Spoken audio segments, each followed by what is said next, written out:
ಈ 10 ತಪ್ಪುಗಳನ್ನು ಮಾಡ್ತಿದ್ರೆ ನಿಮ್ಮ ಆಯಸ್ಸು ಬೇಗನೆ ಕರಗುತ್ತದೆ. ಗರುಡ ಪುರಾಣದ ರಹಸ್ಯ. ನೀವು ಪ್ರತಿದಿನ ಮಾಡುತ್ತಿರುವ ಈ 10 ಕೆಲಸಗಳು ನಿಮ್ಮ ಆಯಸ್ಸನ್ನು ಕಡಿಮೆ ಮಾಡುತ್ತಿವೆ ಅಂತ ನಿಮಗೆ ಗೊತ್ತಾ? ಕೂಡಲೇ ಈ ವಿಡಿಯೋ ನೋಡಿ. ಅದಕ್ಕೂ ಮೊದಲು ವಿಡಿಯೋಗೆ ಒಂದು ಲೈಕ್ ಕೊಟ್ಟು ಜೈ ಶ್ರೀರಾಮ್ ಎಂದು ಕಮೆಂಟ್ ಮಾಡಿ. ಈ 10 ಕೆಲಸಗಳನ್ನು ಹೆಚ್ಚು ಕಾಲ ಮಾಡಿದರೆ ಅದು ನಿಮ್ಮ ಸಾವಿನ ಸಂಕೇತವಾಗಬಹುದು. ಹಿಂದೂ ಪುರಾಣಗಳ ಪ್ರಕಾರ ನಾವು ಅತಿಯಾಗಿ ಮಾಡಬಾರದ ಕೆಲವು ಕೆಲಸಗಳ ಬಗ್ಗೆ ತಿಳಿಸಲಾಗಿದೆ. ಯಾವ ಕೆಲಸಗಳನ್ನು ಮಾಡಿದರೆ ಮನುಷ್ಯ ಬೇಗ ಸಾಯುತ್ತಾನೆ ಎಂಬ ವಿಷಯಗಳನ್ನು ಈ ವಿಡಿಯೋದಲ್ಲಿ ತಿಳಿಯೋಣ. ಗರುಡ ಪುರಾಣದ ಪ್ರಕಾರ ಮನುಷ್ಯ ಮಾಡುವ ಕೆಲವು ತಪ್ಪುಗಳಿಂದ ಅನಾರೋಗ್ಯ ಉಂಟಾಗಿ ಆಯಸ್ಸು ಕಡಿಮೆಯಾಗುತ್ತದೆ. ಪ್ರತಿಯೊಬ್ಬರು ಬೆಳಗ್ಗೆ ಬೇಗ ಏಳಬೇಕು. ಮುಂಜಾನೆ ಬೀಸುವ ಗಾಳಿಯಿಂದ ಅನೇಕ ಕಾಯಿಲೆಗಳು ವಾಸಿಯಾಗುತ್ತವೆ. ಅದರಿಂದ ಸೂರ್ಯೋದಯಕ್ಕೂ ಮುನ್ನವೇ ಏಳಲು ಪ್ರಯತ್ನಿಸಿ.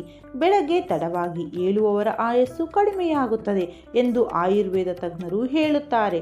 ಬೇಗ ಎದ್ದು ಹೊರಗಿನ ಗಾಳಿಯನ್ನು ಸೇವಿಸುವುದರಿಂದ ಉಸಿರಾಟದ ತೊಂದರೆಗಳು ಬರುವುದಿಲ್ಲ ಮತ್ತು ಆಯಸ್ಸು ಹೆಚ್ಚಾಗುತ್ತದೆ. ಹಾಗೆಯೇ ದೇಹದಲ್ಲಿ ಕಾಯಿಲೆಗಳು ಬರುವ ಮುಖ್ಯ ಕಾರಣಗಳು ಅತಿಯಾಗಿ ತಿನ್ನುವುದು, ಮಲಮೂತ್ರ ವಿಸರ್ಜನೆಯನ್ನು ತಡೆಹಿಡಿಯುವುದು, ಹಗಲು ಹೊತ್ತು ನಿದ್ರೆ ಮಾಡುವುದು ಮತ್ತು ರಾತ್ರಿ ತಡವಾಗಿ ಮಲಗುವುದು. ಇವುಗಳಲ್ಲಿ ಯಾವುದನ್ನು ಮಾಡಿದರೂ ನಿಮ್ಮ ದೇಹಕ್ಕೆ ರೋಗಗಳು ಬೇಗ ಅಂಟಿಕೊಳ್ಳುತ್ತವೆ. ಮನುಷ್ಯನಿಗೆ ಸ್ನಾನ ಮುಖ್ಯ, ಆದರೆ ಅತಿಯಾಗಿ ಸ್ನಾನ ಮಾಡುವುದು ಅನರ್ಥಕ್ಕೆ ದಾರಿ ಮಾಡಿಕೊಡುತ್ತದೆ. ಅತಿಯಾಗಿ ಸ್ನಾನ ಮಾಡುವುದರಿಂದ ನೀವು ಅನಾರೋಗ್ಯಕ್ಕೆ ಒಳಗಾಗುವುದು ಖಚಿತ. ದಿನದಲ್ಲಿ 2ಕ್ಕಿಂತ ಹೆಚ್ಚು ಬಾರಿ ಸ್ನಾನ ಮಾಡಬಾರದು. ಪಾಲಕ್ ಸೊಪ್ಪಿನ ಎಲೆಗಳ ಮೇಲೆ ಕ್ರಿಮಿಗಳು ಹೆಚ್ಚಾಗಿರುವ ಸಾಧ್ಯತೆ ಇರುತ್ತದೆ. ಆದ್ದರಿಂದ ಅಡುಗೆ ಮಾಡುವ ಮುನ್ನ ಚೆನ್ನಾಗಿ ತೊಳೆಯಬೇಕು.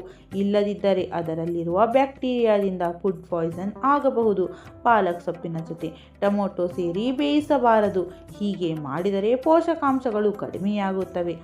ಮನುಷ್ಯನಿಗೆ ನಿದ್ರೆ ತುಂಬ ಕಡಿಮೆಯಾದರೂ ಅಥವಾ ತೀರಾ ಹೆಚ್ಚಾದರೂ ಅಪಾಯಕಾರಿ.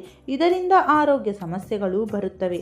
ವಿಷ್ಣು ಪುರಾಣದ ಪ್ರಕಾರ ಪ್ರತಿಯೊಬ್ಬರೂ ಬ್ರಾಹ್ಮಿ ಮುಹೂರ್ತದಲ್ಲೇ ಏಳಬೇಕು. ಆ ಸಮಯದಲ್ಲಿ ಅದ್ಭುತ ಶಕ್ತಿಗಳಿರುತ್ತವೆ ಮತ್ತು ದೇವತೆಗಳು ಸಂಚರಿಸುತ್ತಿರುತ್ತಾರೆ. ಮುಂಜಾನೆ ಬ್ರಾಹ್ಮಿ ಮುಹೂರ್ತದಲ್ಲಿ ನಿಮಗೆ ಎಚ್ಚರವಾದರೆ ನೀವು ಬೇಗನೆ ಕುಬೇರರಾಗುವ ಅವಕಾಶವಿದೆ ಎಂದರ್ಥ. ಸ್ತ್ರೀಯರಿಗೆ ತಾಯ್ತನಕ್ಕಿಂತ ದೊಡ್ಡ ವರವಿಲ್ಲ. ಮಹಿಳೆಯರು ಮಕ್ಕಳಿಗೆ ಹಾಲುಣಿಸುವಾಗ ಪುರುಷರು ಸ್ತ್ರೀಯರ ಎದೆ ಭಾಗವನ್ನು ನೋಡಬಾರದು ಎಂದು ಗರುಡ ಪುರಾಣದಲ್ಲಿ ಕೆಟ್ಟ ಉದ್ದೇಶದಿಂದ ನೋಡಿದರೆ ಅವರನ್ನು ಮಹಾಪಾಪಿ ಎಂದು ಪರಿಗಣಿಸಲಾಗುತ್ತದೆ ಮತ್ತು ಮರಣದ ನಂತರ ನರಕಕ್ಕೆ ಹೋಗುತ್ತಾರೆ. ಇತ್ತೀಚಿನ ದಿನಗಳಲ್ಲಿ ಮಹಿಳೆಯರು ಹಗಲು ಹೊತ್ತಿನಲ್ಲಿ ನೈಟಿ ಹಾಕಿಕೊಳ್ಳುತ್ತಿದ್ದಾರೆ. ಇದರಿಂದ ದೇಹದ ತೂಕ ಹೆಚ್ಚಾಗುವ ಸಾಧ್ಯತೆ ಇರುತ್ತದೆ. ಆದ್ದರಿಂದ ನೈಟಿ ಧರಿಸುವುದನ್ನು ಬಿಡಿ. ಒಂದು ವೇಳೆ ಧರಿಸಿದರೂ ರಾತ್ರಿ ಧರಿಸಿ ಬೆಳಗ್ಗೆ ಬದಲಾಯಿಸಿ. ಹಾಗೆ ನೈಟಿ ಧರಿಸಿ ಅಡುಗೆ ಮಾಡಬಾರದು.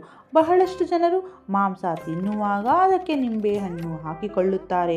ಆದರೆ ಮಾಂಸದಲ್ಲಿ ನಿಂಬೆ ಸೇರಿಸಿ ತಿನ್ನುವುದರಿಂದ ಹೊಟ್ಟೆಯಲ್ಲಿ ಗ್ಯಾಸ್ಟ್ರಿಕ್ ಸಮಸ್ಯೆಗಳು ಬರುತ್ತವೆ.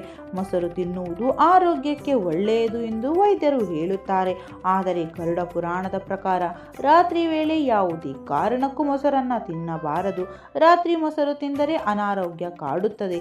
ಹಾಗೆಯೇ ಮೊಟ್ಟೆಯನ್ನು ಬೇಯಿಸುವ ಮೊದಲು ತೊಳೆಯದೆ ಹಾಗೆ ಬೇಯಿಸುವುದು ತಪ್ಪು.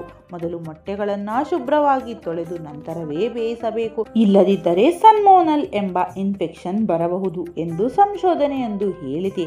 ಯಾವುದೇ ಆಹಾರವನ್ನು ಫ್ರಿಜ್ನಲ್ಲಿ ಇಟ್ಟರೆ ಅದನ್ನು 24 ಗಂಟೆಯೊಳಗೆ ಖಾಲಿ ಮಾಡಬೇಕು. ಅದಕ್ಕಿಂತ ಹೆಚ್ಚು ಕಾಲ ಇಟ್ಟರೆ ಅದು ವಿಷವಾಗುತ್ತದೆ. ಬಹಳಷ್ಟು ಜನರು ಅನ್ನವನ್ನು ಗಬಗಬನೆ ತಿನ್ನುತ್ತಾರೆ, ಆದರೆ ಇದು ದೊಡ್ಡ ತಪ್ಪು. ಅನ್ನವನ್ನು ಚೆನ್ನಾಗಿ ಅಗೆದು ತಿನ್ನಬೇಕು.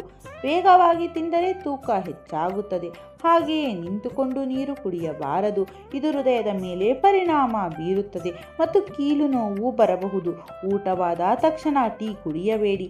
ಇದು ಹೊಟ್ಟೆಯಲ್ಲಿ ಆಸಿಡ್ ಬಿಡುಗಡೆ ಮಾಡುತ್ತದೆ. ಊಟವಾದ ತಕ್ಷಣ ಸ್ನಾನ ಮಾಡಬಾರದು. ಇದರಿಂದ ಜೀರ್ಣಕ್ರಿಯೆ ಕೆಡುತ್ತದೆ. ಊಟವಾದ ತಕ್ಷಣ ಸ್ನಾನ ಮಾಡುವುದರಿಂದ ರಕ್ತ ಪರಿಚಲನೆ ಕಡಿಮೆಯಾಗುತ್ತದೆ. ಉಪ್ಪು ಹೆಚ್ಚಾಗಿ ತಿಂದರೆ ಹೃದಯದ ಕಾಯಿಲೆ ಮತ್ತು ಕಿಡ್ನಿಯಲ್ಲಿ ಕಲ್ಲು ಬರುವ ಸಾಧ್ಯತೆ ಇರುತ್ತದೆ.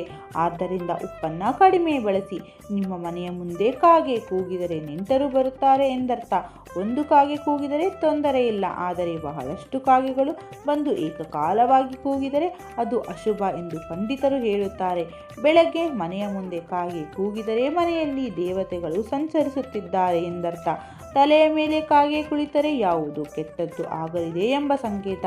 ಆಗ ತಕ್ಷಣ ತಲೆ ಸ್ನಾನ ಮಾಡಿ ಇಷ್ಟ ದೈವವನ್ನು ಪ್ರಾರ್ಥಿಸಿ. ವಿಷ್ಣು ಪುರಾಣದ ಪ್ರಕಾರ ಕಾಗೆಯನ್ನು ಪೂರ್ವಜರೆಂದು ಭಾವಿಸಲಾಗುತ್ತದೆ. ಆದ್ದರಿಂದ ಪ್ರತಿದಿನ ಕಾಗೆಗಳಿಗೆ ಆಹಾರ ನೀಡಿದರೆ ಜಾತಕ ದೋಷಗಳು ನೀಗುತ್ತವೆ. ರಾತ್ರಿ ವೇಳೆ ಗೆಜ್ಜೆ ಶಬ್ದ ಕೇಳಿದರೆ ಯಾರಾದರೂ ಹೆದರುತ್ತಾರೆ, ಆದರೆ ಅರ್ಧರಾತ್ರಿ ವೇಳೆ ಗೆಜ್ಜೆ ಸದ್ದು ಕೇಳಿಸಿದರೆ ಅದು ಶುಭ ಸೂಚಕ ಎಂದು ಪಂಡಿತರು ಹೇಳುತ್ತಾರೆ.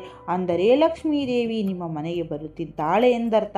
ಒಂದು ವೇಳೆ ನಿಮ್ಮ ಮನೆಯಲ್ಲಿ ನಕಾರಾತ್ಮಕ ಶಕ್ತಿಗಳಿದ್ದರೆ ರಾತ್ರಿ ನಿಮಗೆ ಇದ್ದಕ್ಕಿದ್ದಂತೆ ಎಚ್ಚರವಾಗುತ್ತದೆ. ಮನೆಯಲ್ಲಿ ಒಡೆದ ವಸ್ತುಗಳಿದ್ದರೆ ದುಷ್ಟಶಕ್ತಿಗಳು ಬರುತ್ತವೆ. ರಾತ್ರಿ ನಾಯಿ ಅಳುವ ಶಬ್ದ ಕೇಳಿಸಿದರೆ ಮನೆಯಲ್ಲಿ ನಕಾರಾತ್ಮಕ ಶಕ್ತಿ ಇದೆ ಎಂದರ್ಥ. ಇದನ್ನು ಹೋಗಲಾಡಿಸಲು ಮನೆಯ ಒಂದು ಮೂಲೆಯಲ್ಲಿ 4 ಲವಂಗವನ್ನು ಇಡಿ. ಆಗ ಕೆಟ್ಟ ಶಕ್ತಿಗಳು ದೂರವಾಗುತ್ತವೆ. ಬೆಳಗ್ಗೆ ಎದ್ದ ತಕ್ಷಣ ತುಳಸಿ ಗಿಡವನ್ನು ನೋಡಬಹುದು. ತುಂಬ ಶುಭ, ಏಕೆಂದರೆ ತುಳಸಿಯಲ್ಲಿ ಮುಕ್ಕೋಟಿ ದೇವತೆಗಳು ವಾಸಿಸುತ್ತಾರೆ. ತುಳಸಿಯನ್ನು ನೋಡುವುದರಿಂದ ನಮಗೆ ಒಳ್ಳೆಯದಾಗುತ್ತದೆ. ಈ ಮಾಹಿತಿ ನಿಮ್ಮ ಮತ್ತು ನಿಮ್ಮ ಕುಟುಂಬದ ಆರೋಗ್ಯಕ್ಕೆ ನಿಜವಾಗಿಯೂ ಸಹಕಾರಿ ಅನಿಸಿದರೆ ದಯವಿಟ್ಟು ವಿಡಿಯೋಗೆ ಒಂದು ಲೈಕ್ ಮಾಡಿ. ಇಂತಹ ಇಂಟ್ರೆಸ್ಟಿಂಗ್ ಮತ್ತು ಪುರಾಣ ರಹಸ್ಯಗಳಿಗಾಗಿ ನಮ್ಮ ಚಾನಲನ್ನು ಈಗಲೇ ಸಬ್ಸ್ಕ್ರೈಬ್ ಮಾಡಿಕೊಳ್ಳಿ. ಈ ವಿಷಯ ನಿಮ್ಮ ಆಪ್ತರಿಗೂ ತಲುಪಲಿ, ಅವರಿಗೂ ವಿಡಿಯೋನ ಶೇರ್ ಮಾಡಿ. ಮುಂದಿನ ವಿಡಿಯೋದಲ್ಲಿ ಮತ್ತೆ ಸಿಗೋಣ. ಧನ್ಯವಾದಗಳು.